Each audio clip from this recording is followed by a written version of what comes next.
नमस्कार दोस्तों। तो स्वागत है आपका हमारे पुलिस क्लासेस में। तो हम आगामी होने वाले पुलिस कॉन्स्टेबल के महत्वपूर्ण क्वेश्चनों पर चर्चा कर रहे हैं। तो हम आज बात कर रहे हैं पौरव वंश की, जिसको हम पर्वताकार वंश भी कहते हैं। तो हम सबसे पहले इसके अभिलेख मिले थे, जो अभिलेख पौरव वंश के बारे में हमको जानकारी देते हैं, हम उन अभिलेखों के बारे में बात कर रहे हैं। सर्वप्रथम हम बात करेंगे तालेश्वर से। जो तालेश्वर का जो अभिलेख है, वो जो तालेश्वर है, ये पड़ता है अल्मोड़ा में। जो तालेश्वर का अभिलेख मिला था, यह मिला था अष्टधातु का, अष्टधातु ताम्रपत्र। नंबर 1 हो गया हमारा तालेश्वर अभिलेख। तो जो दूसरा बात है उसका जो हर्षवर्धन है, जो हर्षवर्धन का जो हमको अभिलेख मिलता है वो मिलता है मधुबन से। यह अभिलेख भी पौरवंशी की जानकारी देता है। जो तीसरा है युवान चौहान, इसको हम हेनसांग कह सकते हैं। जो हेनसांग की पुस्तक है शिव की, इसमें भी पौरवंशी के बारे में हमको जानकारी मिलती है।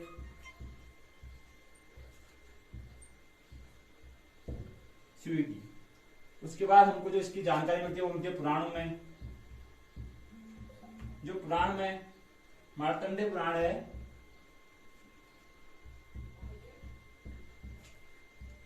इसमें भी हमको पौरवंशी की जानकारी मिलती है। उसके बाद मिलती है वराहमिहिर की जो पुस्तक है, वराहमिहिर की जो पुस्तक है व्रत संहिता, इसमें भी हमको जो ये पौरवंश है इनकी जो हमको जो जानकारी मिलती है वो मिलती है तालेश्वर ताम्रपत्र जो अष्टधातु का मिला है अल्मोड़ा में। हर्षवर्धन की जो अभिलेख मिले वो मधुबन में। हेनसांग की जो पुस्तक है शिव की, जो पुराण है हमारे मार्तंडेय पुराण में पौरवंश की जानकारी मिलती है। और वराहमिहिर की जो पुस्तक है व्रत संहिता, इसमें भी हमको पौरवंश की जानकारी मिलती है। तो अब हम बात करेंगे पहले जो हमको तालेश्वर ताम्रपत्र है उसके बारे में।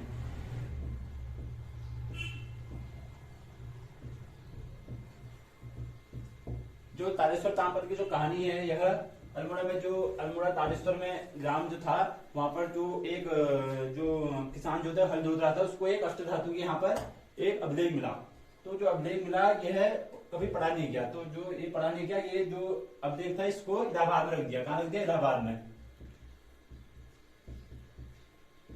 जब ये अभिलेख पता नहीं चला कि किस करके यह इलाहाबाद के म्यूजियम में रख दिया गया।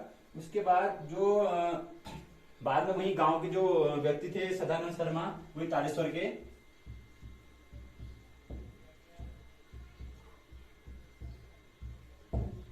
तो इनको बाद में जब ये ताम्रपत्र के बारे में पता चला कि यह वहां ये कहते हैं इलाहाबाद में रखा, तो इनने 1915 से इसकी जानकारी प्राप्त करने के लिए यह वहां गए। तो इनको वहां कोई भी जानकारी प्राप्त नहीं हुई।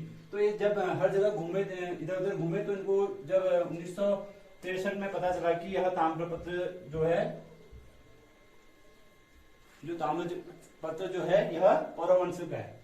ठीक है। तो उसके बाद जब ताम्रपत्र जब इनको देखा, तो इन ताम्रपत्र में जो नाम था, जो अष्टधातु का जो ताम्रपत्र तालेश्वर से मिला था, जो उसमें नाम था, वह नाम था एक वृषभ वर्मन का। एक राजा वृषभ वर्मन और विष्णु वर्मन।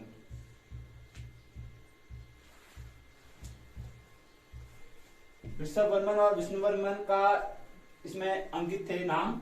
उसके बाद जो क्या कहते हैं, इनकी जो मुद्रा है, जो पौरवंश की इस अभिलेख से प्राप्त होता है कि जो पौरवंश की जो मुद्रा थी, वो मुद्रा थी अंडाकार मुद्रा।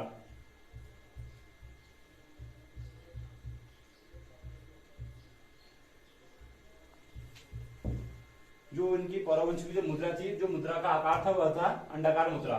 जो इस मुद्रा में जो चित्र अंकित किए गए थे वो थे एक मछली, कछुआ और गरुड़। जो इस मुद्रा में जो चित्र अंकित किए थे वो थे, कहते हैं, मछली, कछुआ और गरुड़। तो पौरवंश की मुद्रा थी, जो पौरवंश की जो मुद्रा थी, जो मुद्रा की भाषा थी, जो पौरवंश की मुद्रा की जो भाषा थी वो थी कुटिला। जो पौरवंश की जो भी हमको मुद्राएं मिली, जो उनकी भाषा थी वो थी कुटिला। तो और जो इनकी लिपि थी, लिपि ये थी ब्राह्मी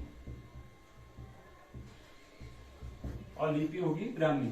तो जो हिंदुस्तान था,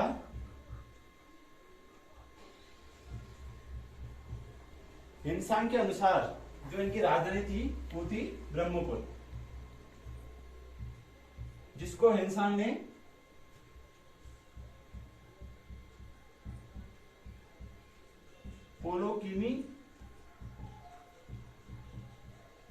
पुलो कहा।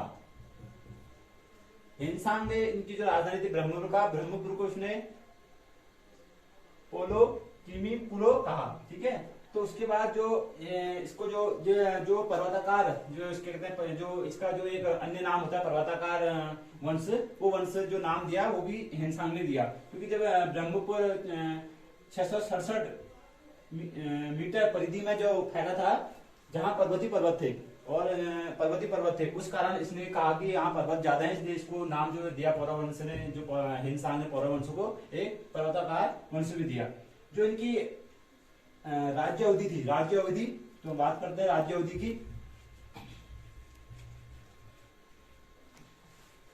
पौरव वंश की जो राज्य अवधि थी,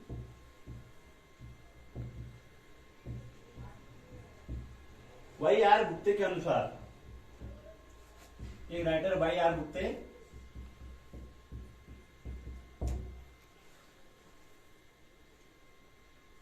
जो 600 सदी ईस्वी से लेकर 800 सदी ईस्वी तक शासन किया पौरव ने। जो आर के गुप्ते कहते हैं कि पौरव वंश ने 600 सदी ईस्वी से 800 सदी ईस्वी तक यहां पर शासन किया था। ठीक है, और डीएस सरकार, जो दूसरा राइटर है डीएस सरकार,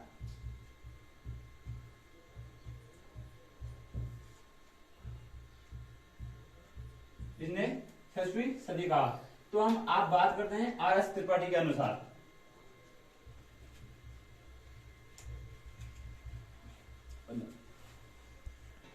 जो तीसरे राइटर हैं आर एस त्रिपाठी, इनका मानना है कि हर्षवर्धन के बाद जिसने शासन किया वो थे पौरव। हर्षवर्धन ने जो शासन किया था वो क्या था 647 में।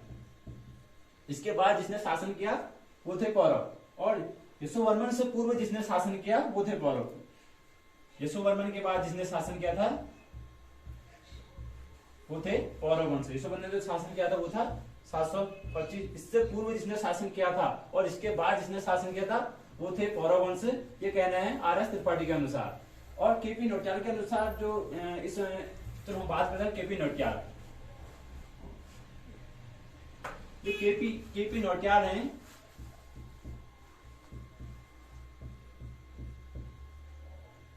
इसने पौरव वंश के 4 शासकों को माना है जिसने शासन किया था।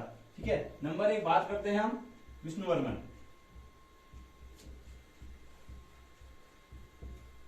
नंबर 2 वृषभवर्मन। नंबर 3 अग्निवर्मन। नंबर जो 4 है अंतिम वो है द्विज वर्मन। जो केपी नौटियाल कहते हैं कि इस वंश के जो शासक थे वो थे विष्णुवर्मन, वृषभवर्मन, अग्निवर्मन और द्विजवर्मन।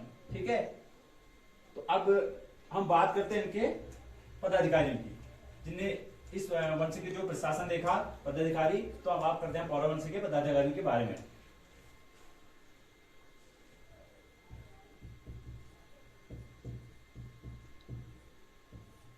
नंबर 1 बात करते हैं कुमार।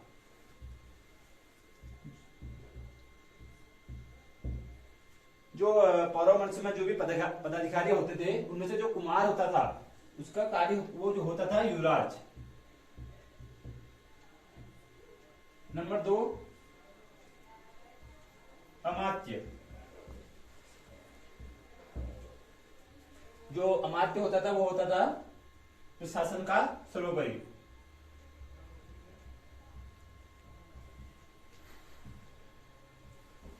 प्रशासन का सर्वोपरि। जो पदाधिकारी थे पौरव वंश के, वो जो कुमार था वह युवराज था, और जो अमात्य था वह प्रशासन का सर्वोच्च पदाधिकारी था।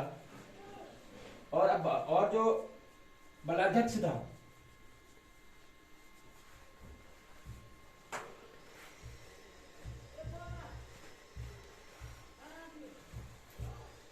जो बलाध्यक्ष था यह था सेना का सर्वोच्च।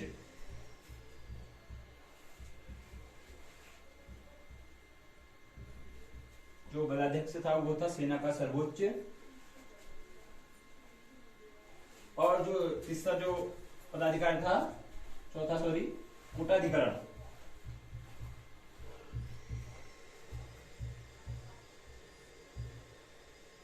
जो कूटाधिकरण का जो कार्य होता था वो होता था क्या, राजमार्ग की देखरेख।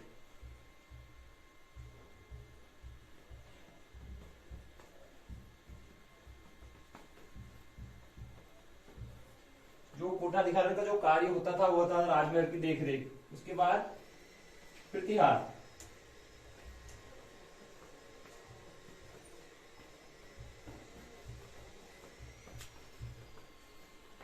इसको भी हम महारक्षण कह सकते हैं, महारक्षण। ये जो पौरव वंश के जो राज परिवार होता था उनकी देखरेख कौन करता था, प्रतिहार। राज परिवार की देखरेख, जो राज परिवार की देखरेख करता था वो कौन करता, प्रतिहार या महारक्षक।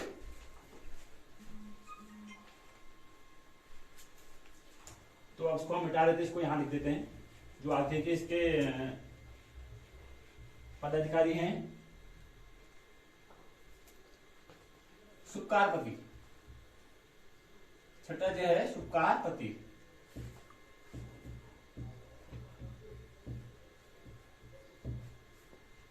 जो सुपकारपति था वो था भोजनालय प्रबंधक।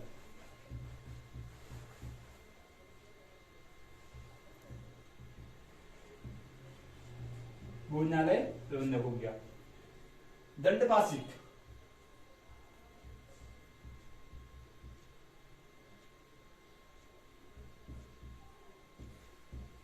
तो अभी आप जो लोग भी तैयारी कर रहे हैं, अभी ये दंडपाशिक की कर रहे हैं। दंडपाशिक होता है पुलिस का सर्वोच्च।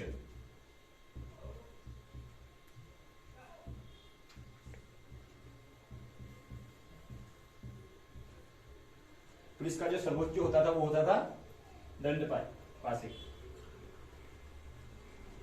अब जो हम बात करते हैं इसके कायस्थ। जो इसका कायस्थ जो पदाधिकारी था उसका जो कार्य था वो था आय व्यय का लेखा जोखा। आय व्यय का लेखा जोखा। जो कायस्थ था वो था इसका आय व्यय का लेखा जोखा। ये सब पौरव वंश की बात कर रहे हैं। और जो संधि विग्रह,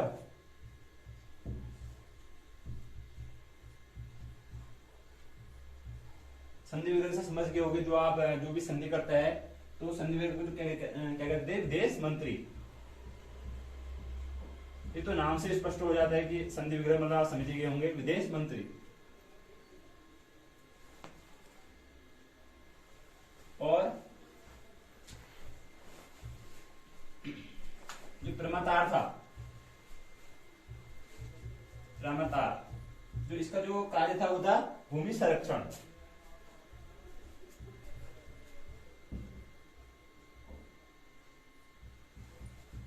जो प्रमातार का जो कार्य था वो था भूमि संरक्षण। और हम अब बात करेंगे कि जो भी अभी और भी पदाधिकारी हैं अभी उनके बारे में नहीं बताएंगे क्योंकि ये बहुत महत्वपूर्ण है। ये क्वेश्चन आए हुए हैं, आयोग ने दिए हैं। तो हम बात करते हैं पहले से। जो कुमार था वो कुमार का जो कार्य था वो था युवराज। अमात्य था प्रशासन का सर्वोच्च। और जो बलाध्यक्ष था वो था सेना का सर्वोच्च। जो कोटाधिकरण था वह था राजमहल की देखरेख करने वाला। और जो प्रतिहार था वह था कि राज परिवार की जो देखरेख करता था, प्रतिहार हो गया। जो सुपकारपति था वो था भोजनालय प्रबंधक। और जो दंडपाशिका है वो तो आपको पता ही है, पुलिस का सर्वोच्च। और जो कायस्थ था वो करता था आय व्यय का लेखा जोखा, जो पौरव वंश में जो भी उनके वो थे उनके आय व्यय का लेखा जोखा। और जो संधि विग्रह था, जो विदेश मंत्री हो गया, जो संधि करवाता था उस टाइम पे, उसको हम कहते हैं विदेश मंत्री। ठीक है। और जो प्रमातार हो गया वो हो गया भूमि संरक्षण। और तो एक और इसमें भौगिक, भौगिक ये भी बहुत महत्वपूर्ण है। भौगिक, जो भौगिक था वो था कर। जो पौरव वंश में जो भौगिक था वह कर था। यह कर जो ये एक भूमिकर को छोड़कर, भूमि कर को छोड़कर यह सब प्रकार के कर टैक्स से वसूलता था, जो भौगिक था। और जो भागिक था, जो भागिक था, देखो भौगिक और भागिक में बहुत अलग है।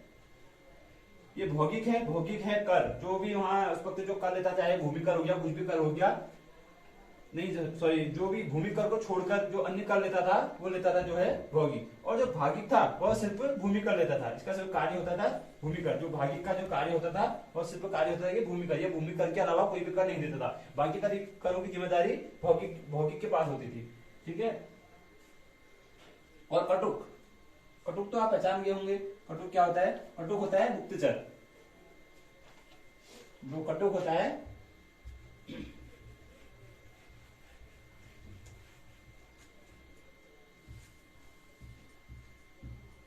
कटुक जो होता है वो होता है गुप्तचर।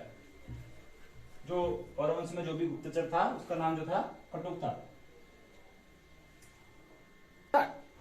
चलो हमने पदाधिकारी के बारे में आपको बता दिया। अब हम बात कर लेते हैं राजस्व के बारे में। राजस्व की बात कर लेते हैं। जो भू राजस्व का जो भाग था, भू राजस्व,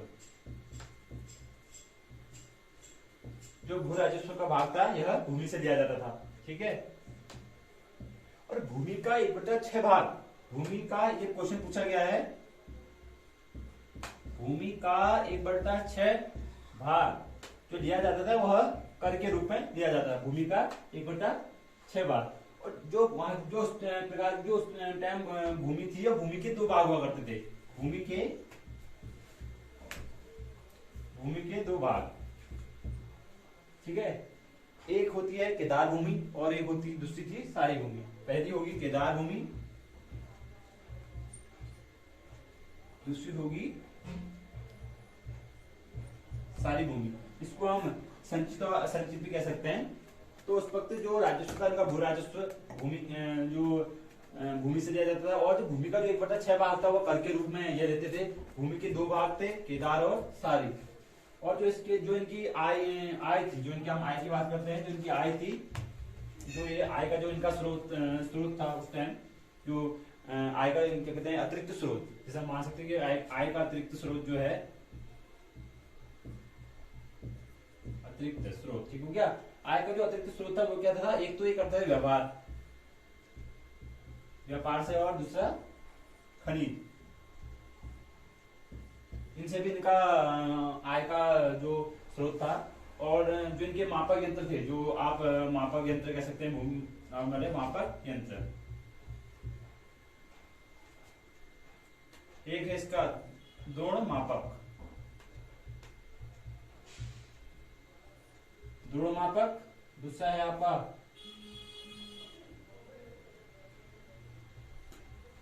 कुंडिया मापक।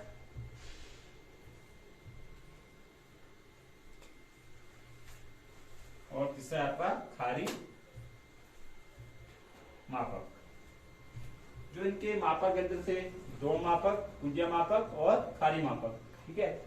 जो क्या कहते हैं द्रोण मापक थे वो था 32 सेर। द्रोण मापक क्या है? 32 सेर। और कुंडिया मापक 8 द्रोण। ठीक है, 8 द्रोण। और खनिज हो गया 20 द्रोण। जो 32 शेर मतलब होता है 1 द्रोण। ठीक है। तो तो आज हमने बात करी पौरवंश के बारे में, जो आपने पौरवंश के बारे में आपको अभिलेख हो गया, इनके पदाधिकारी हो गया, और इनके बारे में जो भी जिनके अनुसार ने कहा, या वाई.आर. गुप्ते के अनुसार, या त्रिपाठी के अनुसार, या क्या कहते हैं उनके अनुसार, नौटियाल के अनुसार आपको हमने सब बारे में बता दिया था। तो हम आज हमारे जो पौरवंश की जो महत्वपूर्ण क्वेश्चन जो आगामी परीक्षा में पूछे गए, हमने वो सिलेक्ट करने के बाद हमने एक वो बनाया, तो उसके बाद हमने आपको यह जानकारी दी।